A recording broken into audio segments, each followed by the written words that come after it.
Saudações a todos, meu nome é Alan Trindade, esse é o Resenha Oculta e hoje nós vamos falar sobre A Magia de Aleister Crowley. Esse livro contém 255 páginas, divididas em 13 capítulos. Foi escrito por Lon Milo Duquette e publicado no ano de 2007 pela Madras Editora.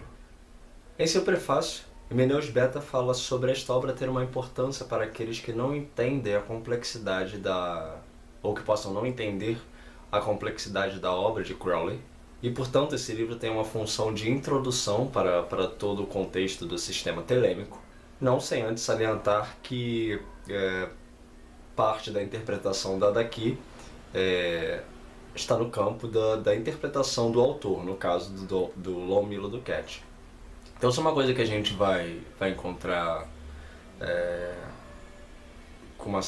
de uma maneira relativamente comum dentro do contexto telêmico, é essa resistência em dar explicações muito aprofundadas sobre determinadas coisas, especialmente essas coisas esses livros, né, que são pertencentes a. Então, como há uma tendência de, quando a gente interpreta algo, né? Isso é uma herança da própria questão do livro da lei, né? Que o livro da lei tem que ser interpretado, etc., se for o caso, né? Que lá no comento diz que ele nem deve ser estudado. Mas se for o caso, que ele deve ser feito pelo próprio indivíduo, em se consultando os escritos do próprio Crowley, ou seja, sempre essa relação, né, do indivíduo que está em contato com o telema com a fonte original do sistema, que não são os indivíduos que vieram depois, mas o próprio Crowley, né? Então, se você chegou agora, você deve sempre recorrer à fonte, que é a Crowley, né? Então, há sempre essa ideia, né, de que esses estudos muito aprofundados, etc., eles podem induzir o indivíduo ao entendimento daquele indivíduo que está fazendo aquele estudo. Mas, por um outro lado, e é uma coisa que o próprio Duquette vai falar, e que eu também vejo, né, acontecendo, é que com o advento da internet, o que aconteceu foi que muitas pessoas passaram a falar desses rituais publicamente, muitas vezes dar as suas interpretações para esses rituais, muitas vezes adaptam esses rituais. Uma coisa que eu vejo muito comumente sendo modificada, por exemplo, é o RMP, né, que é o ritual menor do pentagrama. E o problema não é a pessoa fazer adaptação ou modificação, porque isso é uma coisa inclusive prevista dentro do próprio sistema telêmico. A questão toda é a pessoa não avisar que aquilo ali está sendo adaptado, não avisar que aquilo ali é a forma como ela faz, porque ela chegou à conclusão de que aquela era a melhor maneira para ela, né? Então, se nós temos uma fonte, né, tudo bem você fazer a modificação, mas se você for expor aquilo, né, e for fazer a modificação, explique para a pessoa que você está modificando aquilo porque, no seu entender, aquilo ali é melhor se for feito daquela forma. Porque assim você dá a oportunidade da pessoa escolher ou não fazer da forma como você faz. E senão a gente acaba cristalizando determinadas formas alheias, né, como se fossem as originais. Então é importante sempre ter isso em mente, né, que esse livro trata dos rituais. Ele foi escrito tendo em vista esse tipo de fenômeno, e que, embora as explicações aqui sejam dadas, são as explicações a partir da perspectiva do Duquette. Não quer dizer que elas sejam absolutamente verdadeiras ou impossíveis de serem contestados ou qualquer coisa do tipo. A seguir, na introdução, nós temos o próprio Duquette falando que essa é uma versão ampliada e é uma segunda edição em comparação à primeira, que foi lançada em 1993. Muitas pessoas ainda desconhecem Telema, das poucas pessoas que muitas vezes conhecem Telema ou Crowley, geralmente conhecem aspectos negativos da figura de Crowley, né? Então a gente sabe aí que Crowley fazia muitas coisas exóticas, né? Mas as pessoas acrescentaram muito mais coisas exóticas à figura dele. Então as pessoas inventam muitas coisas, descontextualizam tantas outras, e aí muitas vezes o resultado disso é um exagero, né, em cima da figura de Crowley, como se ele fosse uma espécie de de pessoa comparável a um serial killer ou algo do tipo, né? Uma pessoa execrável em todos os sentidos.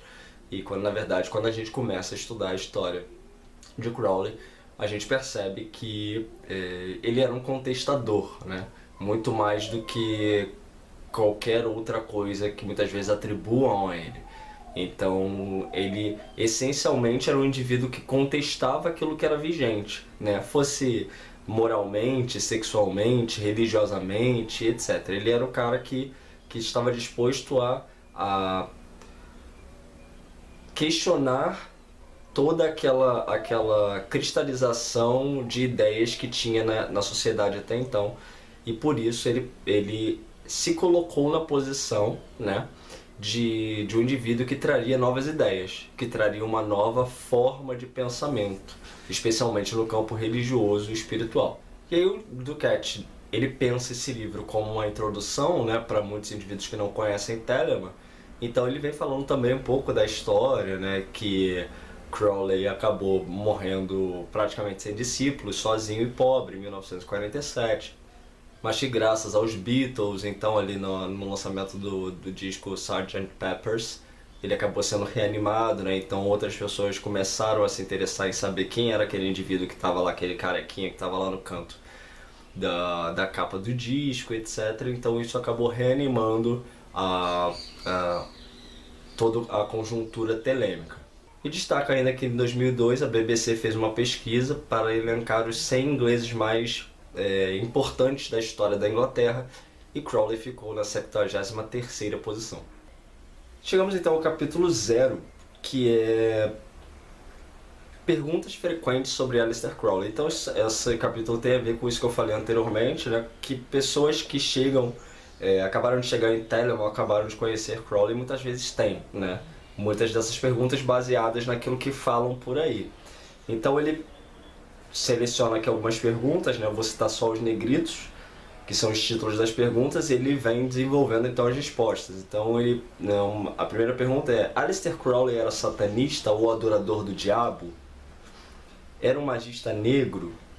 Por que chamava a si mesmo de besta 666? Ele defendia ou realizava sacrifícios humanos? Ele defendia ou realizava sacrifícios de animais? Ele era viciado em drogas? Ele era homossexual?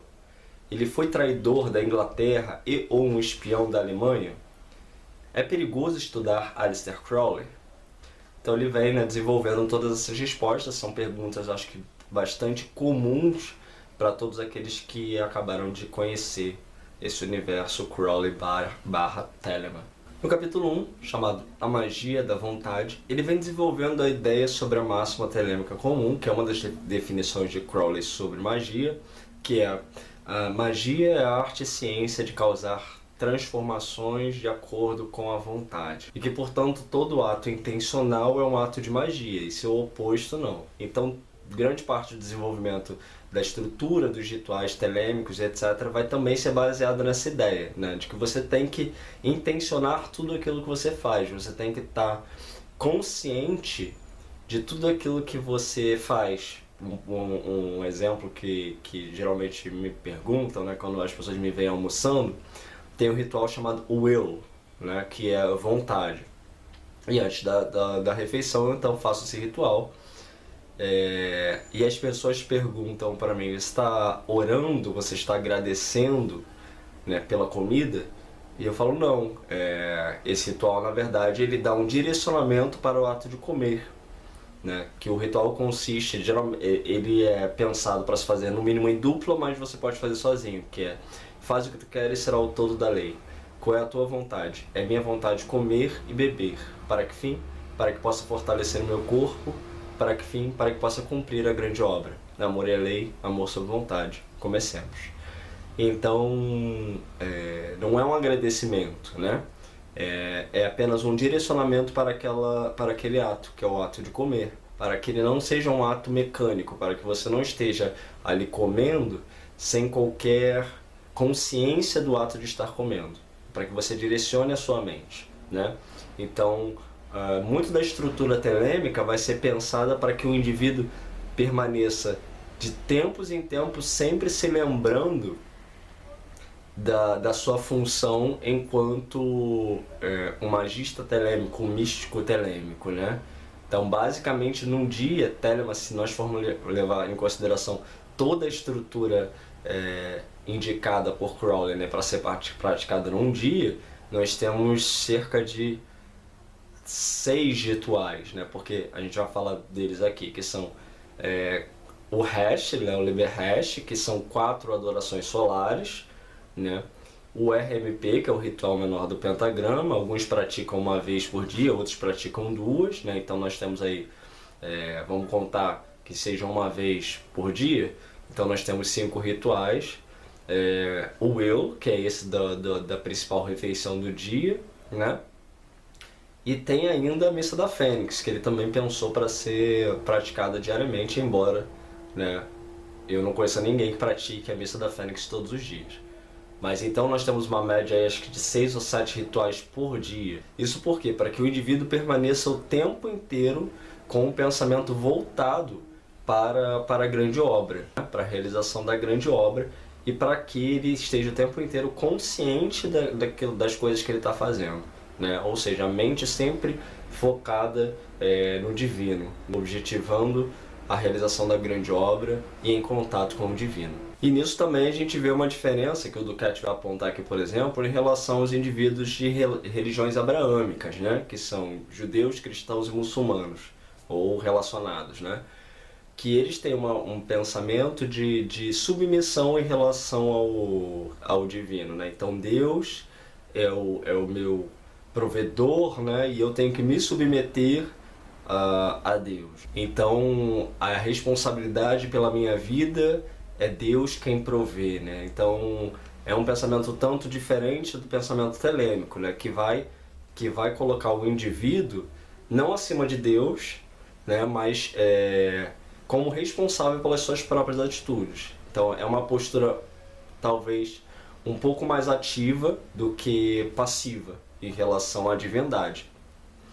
Então, e nisso também a gente já entende que Telema concebe então, né, a questão do divino como sendo então algo a ser o foco do telemita, né? Estou falando em termos gerais, obviamente, né? E essa ligação com o divino, ela é feita por vontade. Então é como eu falei anteriormente, né? E é o que o Duquette vai destacar aqui também. É um ato intencional e, portanto, é um ato de magia. Então, a ligação com o divino, ela é feita intencionalmente, ela é pensada durante todo o dia. As ações do indivíduo, elas são pensadas sempre com foco nesse divino, porque a relação com Deus é uma relação sob vontade, ou seja, é uma relação mágica. No capítulo 2 nós temos a evolução da fórmula mágica. E aí o Duquette vem dizendo que as fórmulas antigas, sejam mágicas ou matemáticas, elas são substituídas ou adaptadas para os contextos modernos, que elas se desenvolvem a partir de um modelo antigo, mas ressurgem com um viés inovador. Então a gente não vai se aprofundar muito nisso aqui, mas é a ideia mais ou menos da questão solar que nós temos, né? E que vocês vão ouvir comumente telemitas falando sobre a questão do mito solar, né? Então a concepção anterior, né, era de que o Sol morria, e hoje nós sabemos que o Sol não morre, né? Então muitas das religiões antigas eram baseadas na ideia de que Deus morria, né? Ou seja, Deus barra o Sol, a partir de uma percepção da Terra, né? Então, porque via-se que escurecia, então muito das mitologias e do mito, da ideia de Deus, era de que ele morria, né? E hoje a gente sabe que o Sol não morre, ou seja, que o Sol é o centro do nosso sistema, né? Que a Terra gira em torno do Sol. Então, a fórmula, né, religiosa, ela precisou ser adaptada, né? Precisou ser atualizada. Então, o Sol não morre. E a partir disso, tudo se reconfigura. A mentalidade humana se reconfigura, a espiritualidade humana se reconfigura. Então, nós entendemos que as religiões antigas, que ainda têm esse tipo de percepção, são religiões ultrapassadas, que pertencem a uma era anterior. Então, Telema surge também com uma ideia que concorda com a percepção atual de que o Sol não morre. E aí vem essa diferença, né, sobre a questão das eras astrológicas e dos eons. Então, são coisas correlacionáveis, mas não necessariamente sempre e não em todos os sentidos. Então, um eon ele tem um conjunto de anos que dura aí mais ou menos, segundo o Duquette, 26 mil anos, ou seja, 26 mil anos é um eon. 26 mil anos dividido por 12, que é a quantidade de signos astrológicos, nós temos cerca de 2.166 anos para cada era zodiacal. Então nós saímos da era de peixes, né? E por isso Jesus era o pescador de almas, os apóstolos muitas vezes eram pescadores, o símbolo inicial do cristianismo era um peixe, e aí nós entramos na era então de Aquário, né? A era de Aquário então se relaciona com o Eon de Horus, que é aquele Eon que nós entendemos que estamos agora. Então nós saímos do Eon de Osíris, que é o pai, né? Entramos no Eon de Horus, ou seja, saímos da era de Peixes e entramos na era de Aquário. Então, o Eon de... a era de Peixes durou cerca de 2.000 anos, ainda está vigorando ainda, né? A gente está vendo esses conflitos todos de ideias, etc. Lembrando que o cristianismo, estamos em 2019, então pela contagem exata ali, né? Entre aspas, o cristianismo tem 2019 anos, mais ou menos, né? Então a gente vai ver aí essa relação conflituosa das eras, né? Das ideias, da espiritualidade, tudo que envolve as mudanças. Então inicialmente nós tínhamos um Eon de Ísis, né? Que é o Eon da mãe, e passamos por onde Osíris, que é esse do pai, ou seja, onde o cristianismo ergueu-se como religião principal, e agora nós entramos no Eon de Horus, segundo a concepção telêmica, né? Então, o Horus, por ser o filho, né, filho de Ísis com Osíris, ele agrega características desses dois pensamentos anteriores. Lembra da questão da fórmula, né? Então, a fórmula a fórmula atual se baseia nas fórmulas anteriores, mas de forma renovada. Então não é uma negação absoluta das fórmulas anteriores, mas é pensar essas fórmulas anteriores como elementos dessa nova equação. E o resultado dessa equação, ou seja, Ísis mais Osíris é igual a Horus. Então, Horus, por ser o filho, ele contém elementos da mãe, ele contém elementos do pai, mas ele é o filho. Então, como eu falei no outro vídeo, é o 3, que é 2, mas é 1. Né? Então, isso inclusive é um pensamento egípcio antigo, né? A questão da trindade e tudo mais. E com isso nós tínhamos, né, a ideia que se tem, né, que no Eon de Ísis nós tínhamos uma exaltação da mulher como divindade, depois, e muito disso baseado muitas vezes segundo algumas linhas de pensamento, né? Baseado na ideia de que a mulher gerava os filhos sozinha, né? Ela simplesmente engravidava, muitas vezes pensando que aquilo tinha uma relação com a lua. Depois o homem percebe e ele considera que na verdade o sêmen é que detém o bebê, né? Que a mulher só gera, a mulher não tem uma participação efetiva e ativa na criança. O filho é do homem, a mulher só encapsula, né, a criança e faz com que a criança cresça, né? E aí nós temos um outro posicionamento, que é um posicionamento de opressão e etc. em cima da mulher, né? E o resultado agora, né, já é diferente, que é ver a mulher como partícipe dessa geração também. Então o filho olha para o pai e para a mãe como iguais, né? Como ele é consequência, ele tem consciência de que ele é consequência dos dois, ele não coloca um acima do outro, né? Antes a mulher era vista como superior ao homem, depois o homem se vê como superior à mulher. Agora, na visão do filho, o filho olha para os dois e fala: não, na verdade eu que estou aqui olho para os dois de forma igual. Chegamos então ao capítulo 3, que é o livro da lei, onde ele vai trazer de fato o livro da lei, a estela da revelação, e vai falar sobre as classes dos libri telêmicos, né? Então isso é uma classificação que existe, os libri ou seja, os livros, né, de Telemann, eles são classificados em tipos, em classes de A a E. Essas classes, elas algumas vezes elas são duplas, né? Então você vai ter, por exemplo, às vezes uma classificação de um tipo de Liber que é AB, mas de uma forma geral são Libre de A a E. E aqui no livro ele está um pouco confuso, eu achei um pouco confusa a forma como foi escrita aqui, então vou citar aqui mais ou menos como eu acho que é uma maneira mais legal de entender isso. Então, os livros de classe A, né, são os livros inspirados e recebidos pelo profeta, ou seja, por Crowley, né, onde não se pode mudar nada, né? Então, isso é uma recomendação estrita. Nada pode ser modificado nesse tipo de livro, que são os livros de classe A, que são os livros sagrados, né, onde nem o estilo da letra deve ser mudado. Os livros de classe B são os livros de estudo comuns, mas que são de uma certa maneira iluminados e tem merece uma atenção cuidadosa. Os livros de classe C são questões de auxílio à ordem, são livros de importância, né, para o auxílio e manutenção da ordem, que ordem é essa, da AA. Os livros de classe D, que são esses que nós estamos tratando aqui nesse livro, né, do Duquette, são os rituais e instruções oficiais da ordem. E os livros de classe D, e os livros de classe E são os livros de divulgação de Telemann. Então, a gente não vai falar do livro da lei aqui, né, até porque eu já falei, tem vídeo inteiro falando sobre o livro da lei aqui, numa outra publicação e etc. Mas a gente vai voltar a falar sobre o livro da lei e os livros de classe A, que são os livros sagrados aqui nessa obra.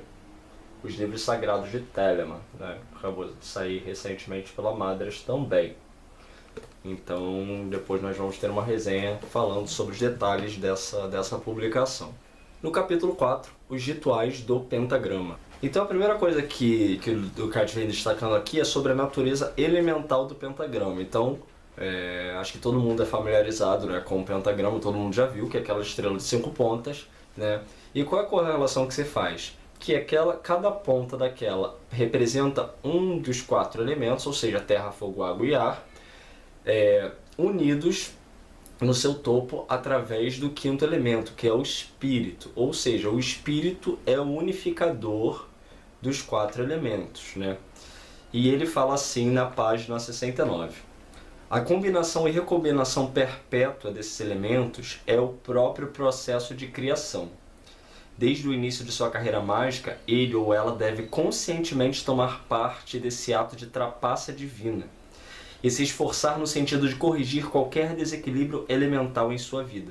Isso não é fácil, mas sem esse equilíbrio fundamental jamais poderemos ter esperança de sermos bem-sucedidos na conquista daquilo que está além do mundo dos elementos. Então, os elementos eles representam não apenas os elementos fisicamente, né, terra, fogo, água e ar, mas eles também têm um sentido simbólico.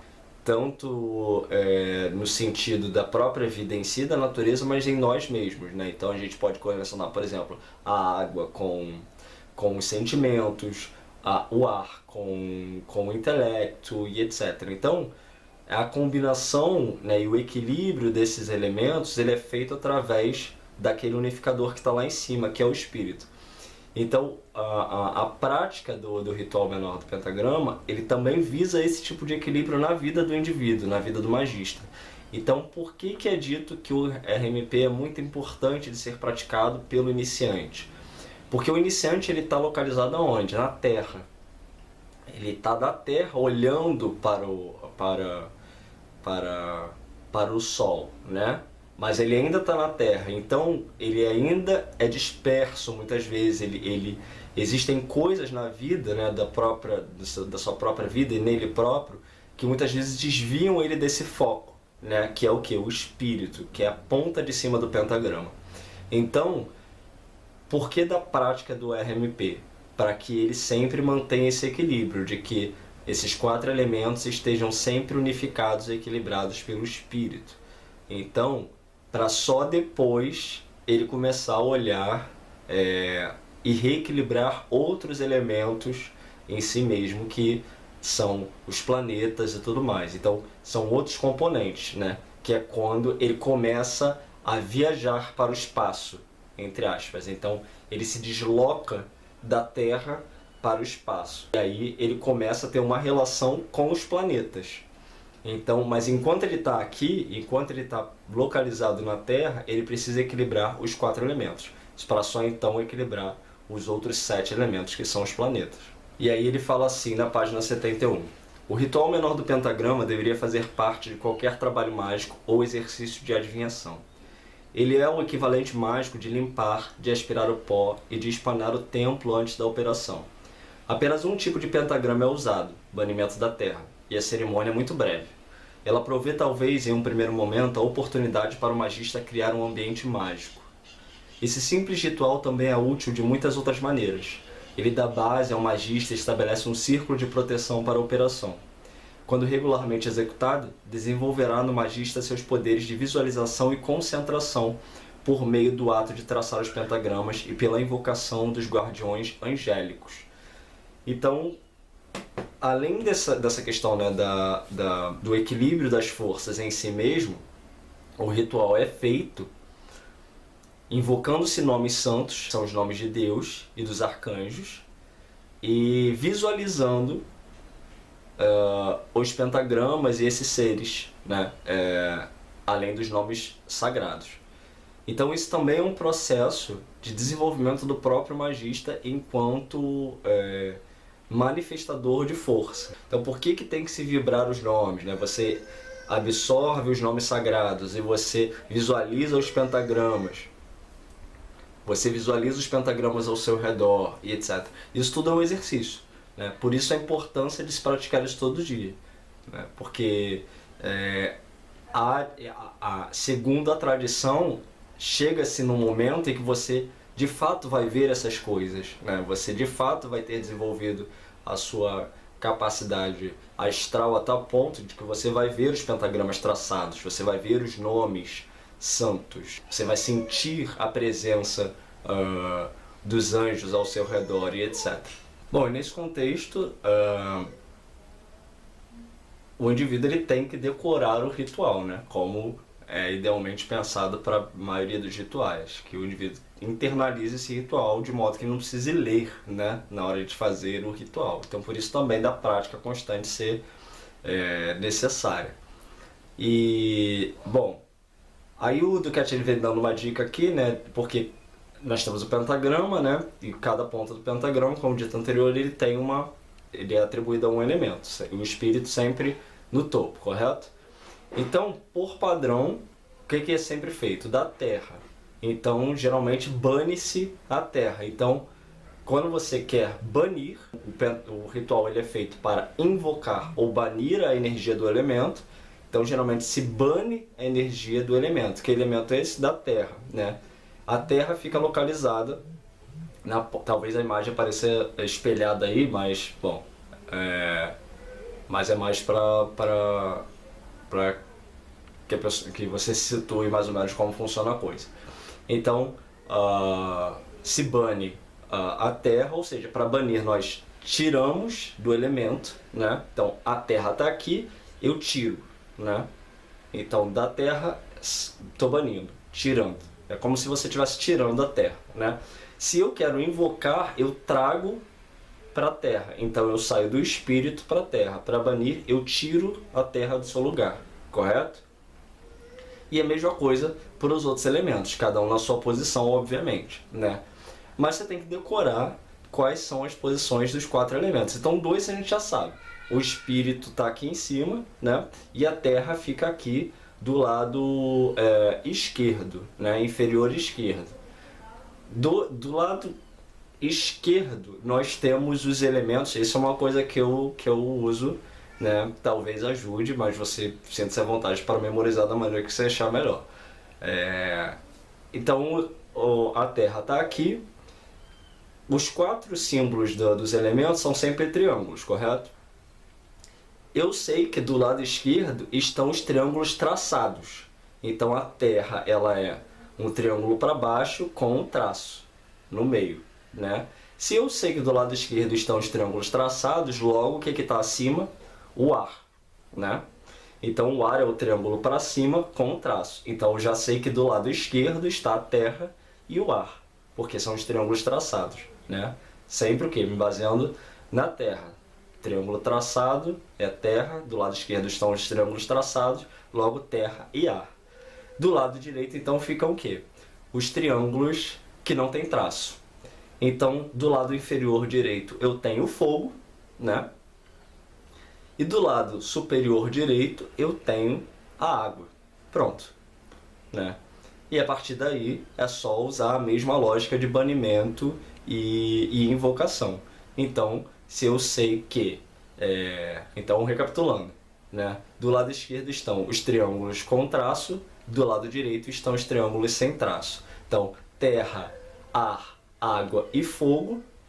E para banir eu tiro do elemento e para invocar eu trago para o elemento. E aí depois ele vem trazendo o ritual em si, algumas fotos dos sinais de lux, inox, etc, alguns sinais dos graus e tudo mais relacionados às demais práticas, né? Isso aqui a gente não vai entrar muito em detalhes, mas estão aqui as fotos.